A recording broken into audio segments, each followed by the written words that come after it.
Just enjoy the moment for the second before you hear the words. Just enjoy. Hey, everyone. As we approach the end of the year, I've been doing a lot of interviews with TV stations, with newspapers, with radio stations, and they've had a lot of great questions, but I know you do too. So let's hear them. Hey, everyone. As we approach the end of the year, I've been doing a lot of interviews with TV stations. TV stations. Which ones, if I may ask? Are they the ones that you have subsidized? With newspapers. Which newspapers, may I ask? Is it the ones that you subsidized to the order of $600 million for a bailout in 2018? With radio stations. Which radio stations? Is it the ones that you've subsidized with COVID advertising tax dollars for the last 3 years? It's nice doing interviews with your buddies. And they've had a lot of great questions, but I know you do too. I do. Justin, I do. First question is, why do you think anyone wants to be this close to your face? This is too close. I can see details in your face that I don't want to see. So let's hear them. Oh, let's hear them. Let's hear them. Everybody, let's hear the questions from Justin Trudeau.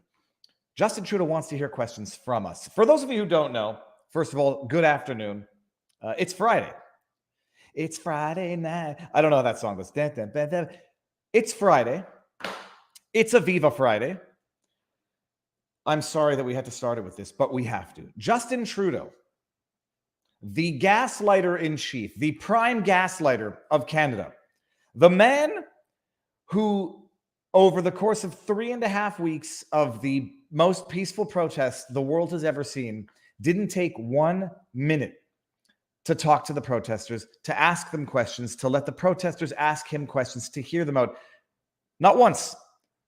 Allegedly had COVID, apparently fled the hill and went into hiding in British Columbia, was such a disingenuous coward that he could not engage, discourse with the very people that bring him his food, with the very people that grow his food, that ship his products across the country, that put that little smartphone in his hand, that get him his kitschy socks.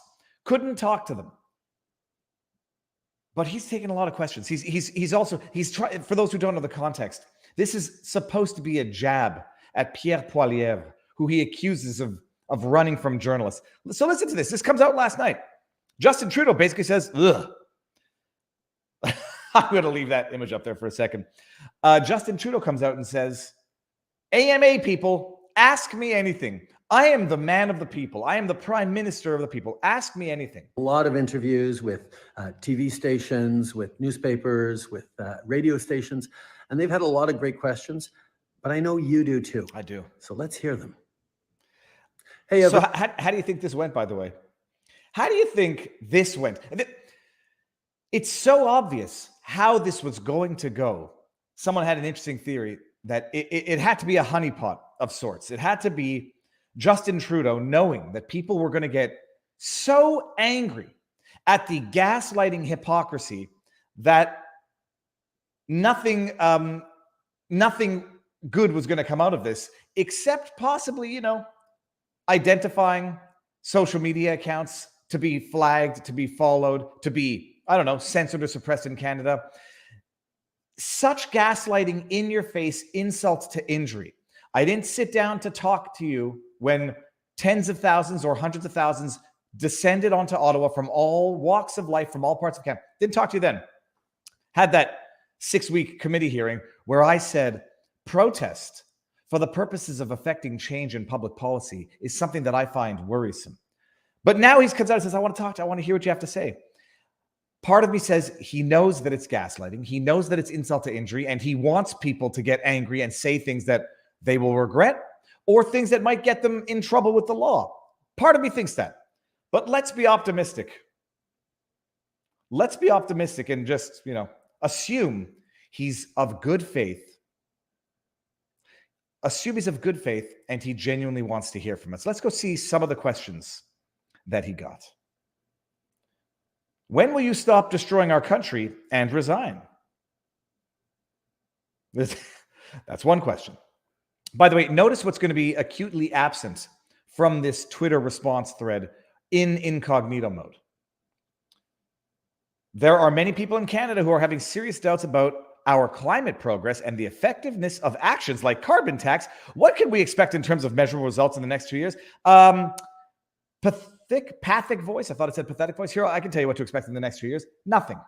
More regulations, more climate alarmism, more loss of individual freedoms, and absolutely no concrete results, because it doesn't happen in 2 years, even if there's the problem that people think there is, which some people don't think there is. Okay, good question, though.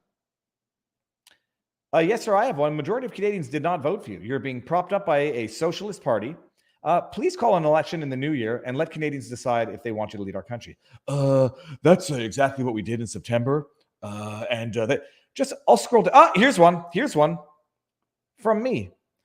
Do you not think it is morally unacceptable to be giving billions of dollars to Ukraine while not having enough money to properly care for sick Canadians who then, out of despair, turn to government-assisted death as opposed to life? Trudeau Kevorkian, hashtag. There's one. Oh, here's another one. How do you think you still have any moral authority to lead a nation with 2 convictions for conflict of interest, ethics violations? It's a good question. I stand with Trudeau. Oh, my God.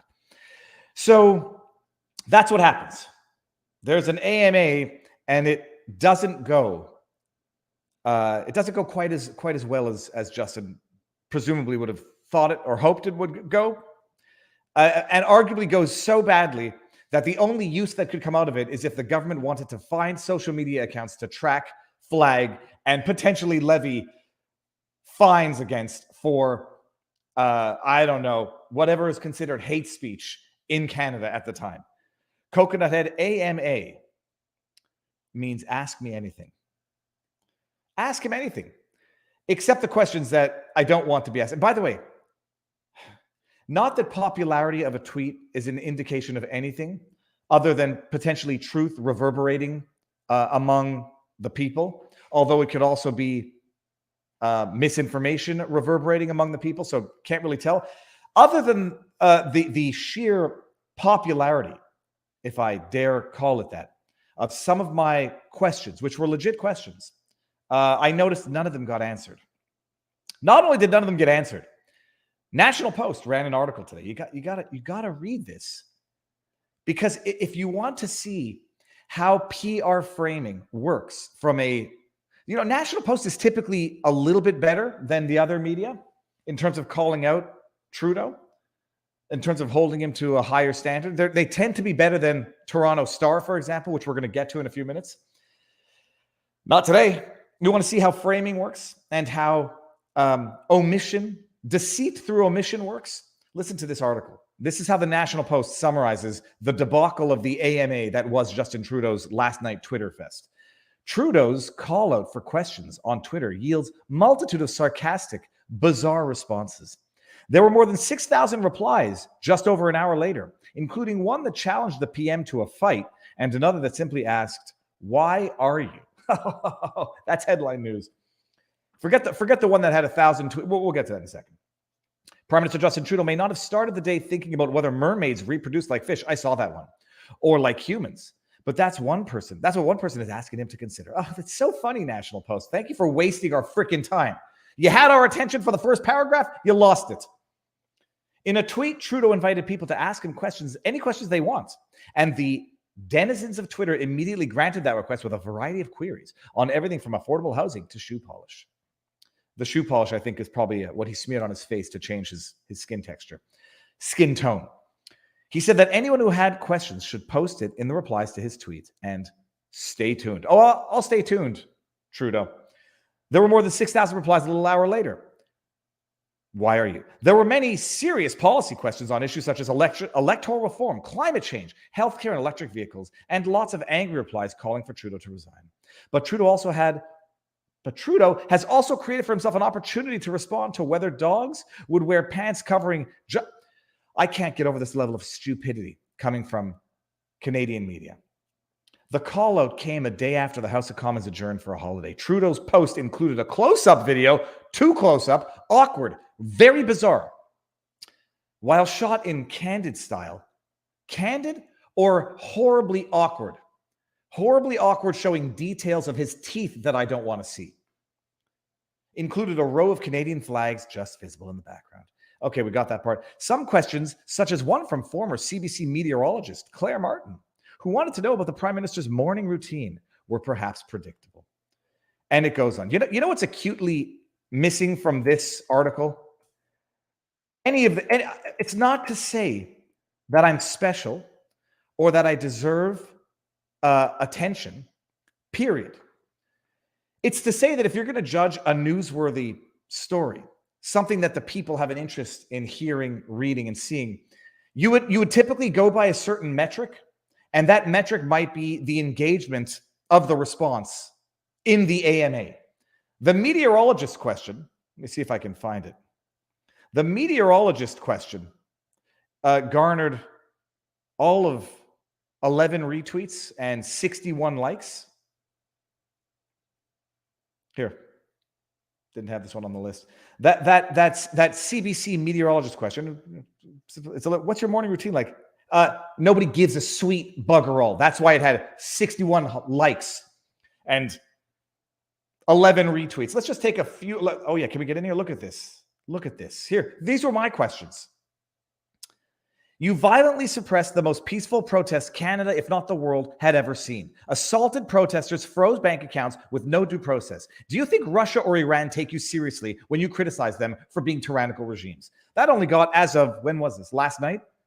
600 retweets, 6,000 likes. Is it true that Klaus Schwab and the WEF have penetrated over half of the Canadian cabinet? That one got 750 likes, 5,000 retweets. Do you think it's morally acceptable? We got that one. How do you think you still have the moral authority? I got that one as well. The overwhelming majority of gun crime in Canada is committed with black market handguns. How does banning lawfully procured firearms, especially rifles, from law-abiding Canadians make anyone safer or even begin to remedy the actual underlying problem? My personal favorite. Did you stop teaching at a Vancouver private school under what Snopes referred to as the cloud of a sex scandal? I won't hold my breath for a response, people. Although I would like one, but I'm probably not going to get one.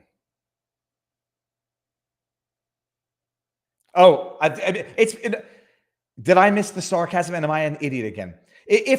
Let me also. I may have. I'm going to go back and read this. I read it. I didn't detect enough sarcasm. If sarcasm comes in too subtle a form, that's a problem. It's a problem because it leads to misunderstanding. And it's a problem also because it allows people to say, I was being sarcastic when they were actually not being all that sarcastic. The other issue is sarcasm that comes at the end. That presumes people get there and people get the sarcasm in the first place. I'm going to go back and read it because if I missed the sarcasm, at the very least, my initial reflex that the National Post is better than other media, maybe. Nonetheless, you write an article and you reference mermaid questions without referencing the substantive questions that highlight the hypocrisy, the absolute tyranny of this regime, you're not doing your readers any service. You're doing them a disservice. Anyhow, so that's the intro. And I want to get it again one more time. There's something about it that drives me. I know that I do it myself, so I have to be sure not to criticize others for what I feel to be true about myself. I can't find it. I think when he starts talking, there's always this click. Hi, everybody. Hey, I've got questions for you. I've been doing a lot of bull crap. All right. With that said, everybody, good morning. Rumble rant. I see a few. Chet Chisholm, Sunnybrook Health Sciences Center received a $50,000 grant from Trudeau and his goons to do that bullshit car study. Chet, if that's true, I'm going to screen grab that. That's the car accident study that we talked about yesterday. If that's true, that will be going on internet blast. How that bullshit study could have cost $50,000 in the first place. That study could have been done on a Starbucks dime, literally $5. Go to a Starbucks, crunch the numbers. But I'm going to look into that. It's true, insane, sweet, merciful. Who's got a link? Chet, I think you have my email or contact. if anybody's got a link, bring that to me. Did I see President Trump's speech, Viva? Actually, I did. After having seen the 2-minute video for the, what are they called? The FTNs? No, the NTFs. I did. And it's actually on my, I was going to start with that video so that we didn't puke, but instead we're going to go to it now to wash. Hold on. Why do I hear myself? Okay. We're going to get to that in a second, but first things first, actually.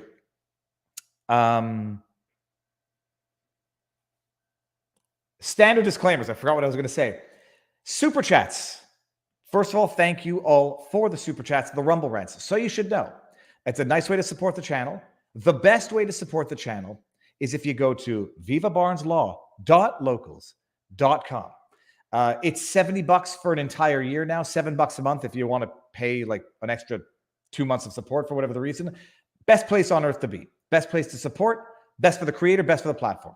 If you provide these Rumble rants, super chats, know that a super chat, legacy media, discipline, bam, discipline. YouTube takes 30% of each and every super chat. If you don't like that, we're simultaneously streaming on Rumble. Rumble has Rumble rants, the equivalent of super chats. They take 20%. So better for the creator, better to support a platform that actually operates within the realm of respecting free speech. Let me get that off here. I bought one, by the way. I'll get to that in a second. What I was going to say, the best place is vivabarneslaw.locals.com. You can be a member without supporting, or you can choose to be a supporter and get more access to exclusive content.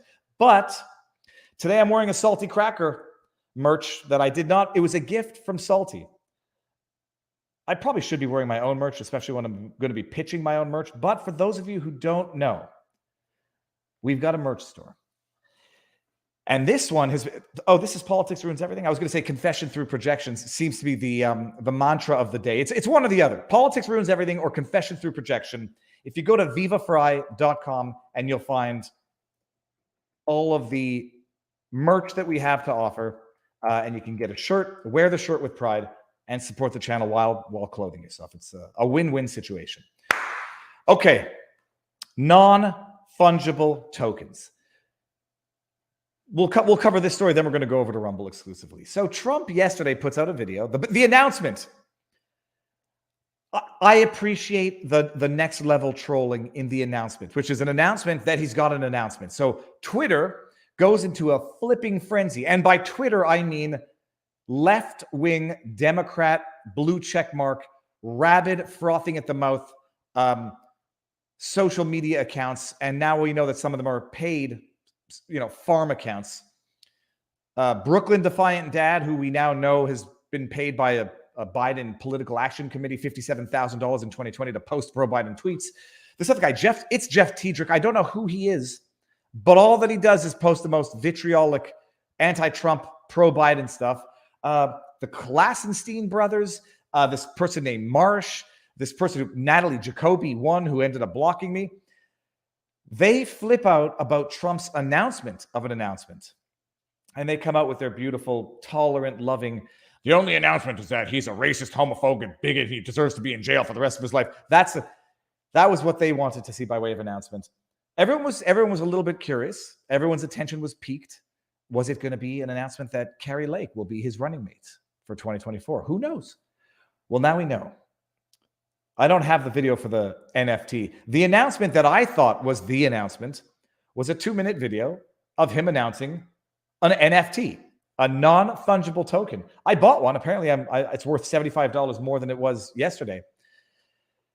And then when he makes the announcement that the NFT is his big announcement, the people who were freaking out about his announcement of an announcement freak out about the juvenile nature of his big announcement, an NFT. And I do admit, first of all, I appreciate it's a troll. I appreciate there's a double level of irony here that he's releasing an NFT in the wake of the Sam Bankman-Fried Democrat money laundering scandal.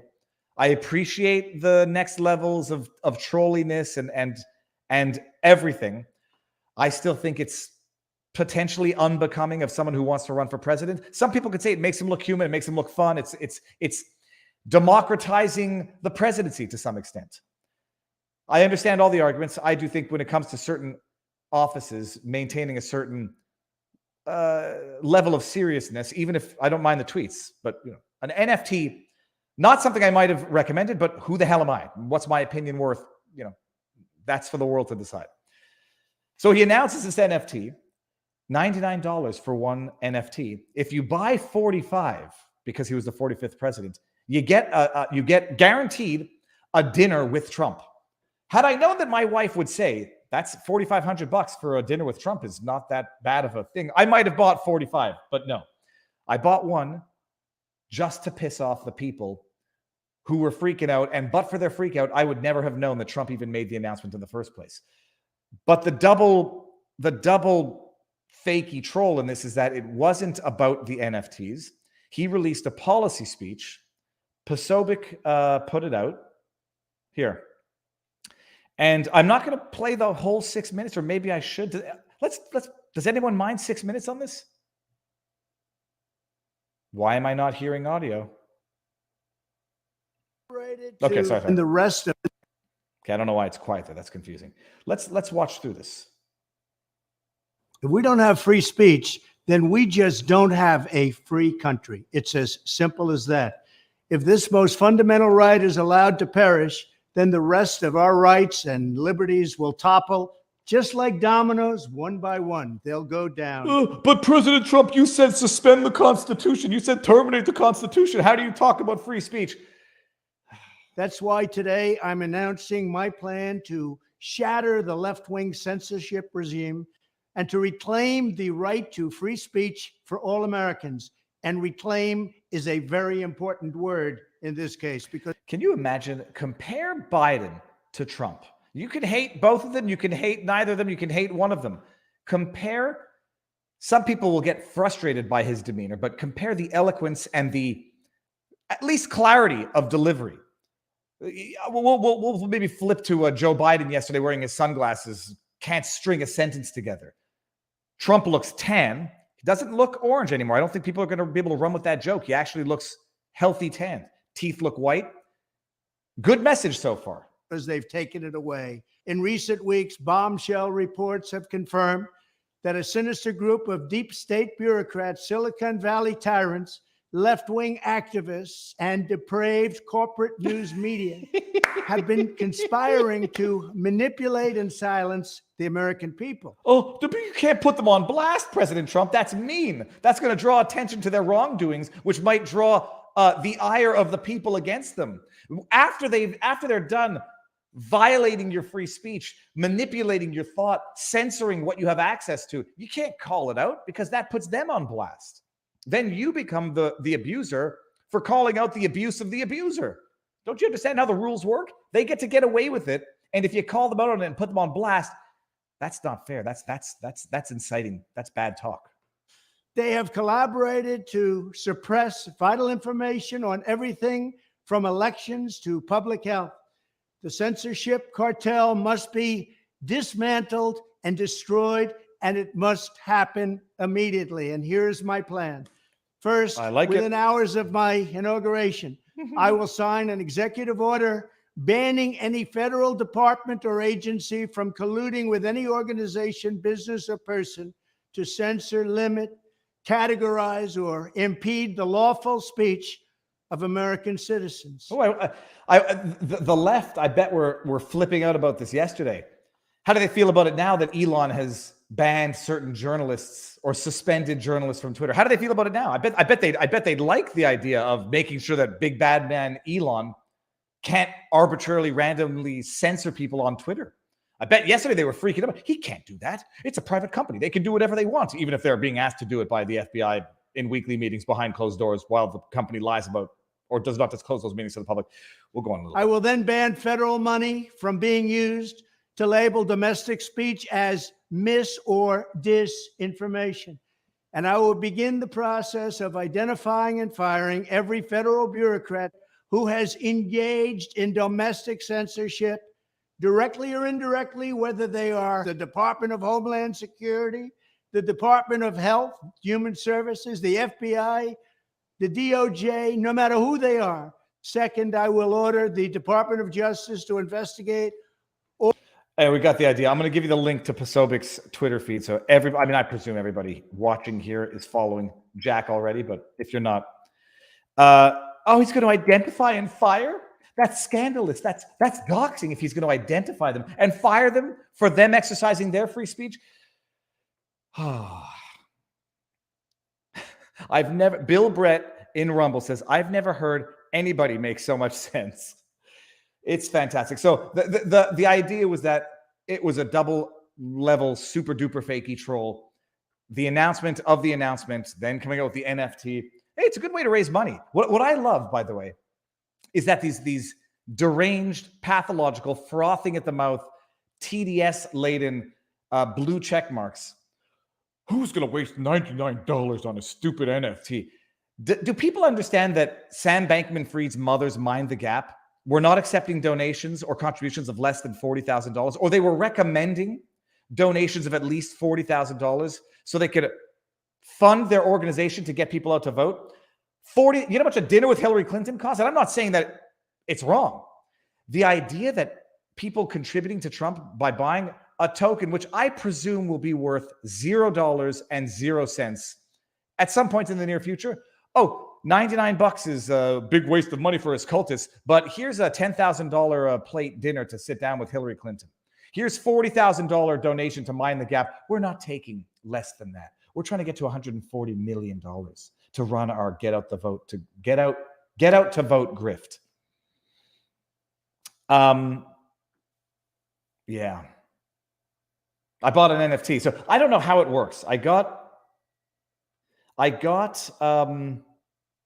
an email confirming the coin or the purchase. Then I see this trading like it's, by the way, this is not advice. This is money burnt, but at least I got a good screen grab. You know, it's like getting a parking ticket. Seems to be worth $185 now because there's a market for this. You say like you get to choose when you burn money sometimes, when you get a big fat parking ticket or a speeding ticket or whatever, and like, oh, that hurts. At least I got a screen grab that I could put on Twitter and irk some blue check marks who, but for their involvement, I would have never have known about this, and I probably would never have gotten one. I own a piece of Trump. And apparently someone said they're going to buy all of them, but I had already bought one. So if someone gets all of them, mine will go up in great value. Great value. Okay, so that's the Trump big announcement, the NFT, non-fungible tokens. I still think all of crypto is a scam. I don't understand it. I don't sponsor it. I have turned down multiple offers to sponsor crypto because I don't understand it. I don't think I feel comfortable even recommending it to anybody. I don't mind losing a bit of money gambling because I think that's what it is. But I bought an NFT. But I don't know. Well, yeah, I bought one of the Trump things. I don't even know which image I got, but whatever. Okay, let's move it over. Let's move. Yeah, it'll be worth millions. It'll be really funny if one day it's like the new Bitcoin, and anyone who bought one back in 2022 is now like a billionaire. And it was like, Viva's got one. And then I'll have to say, no, I sold mine for $75 profits the next day. It'll be worth millions. It might be. The only problem is if the tangent continues where we're going, it's going to cost millions to buy a loaf of bread. So it'll be one Trump NFT for a loaf of bread. Okay, let me get the link to Rumble, and we're going to move over there right now, if nobody minds. It's a good pause. I may have to pee at some point during the stream. I think I forgot to pee before. Okay, so a little TMI. Let me make sure that we're still monetized on YouTube. I think we've been good. Although Justin Trudeau's face sometimes tends to get the yellow icon. We're good. Let me make sure the pinned link is there. We're good. So everyone who's watching on YouTube right now, let's go over to Rumble, not so that we can do things we can't do here, because I'm going to post the full stream here tomorrow, so that we can go, so I can fulfill my agreement, because I have an exclusivity with Rumble that I'm extremely proud to do and be a part of. And so we can actually go favor the platforms that favor free speech while we talk about whether or not what Musk is doing on Twitter is imposing rules, applying double standards, and or suppressing free speech. Let's go have that discussion. Everybody, 1,049 people on YouTube should be coming over in 3, I'm going to end it at exactly 30 minutes on the nose.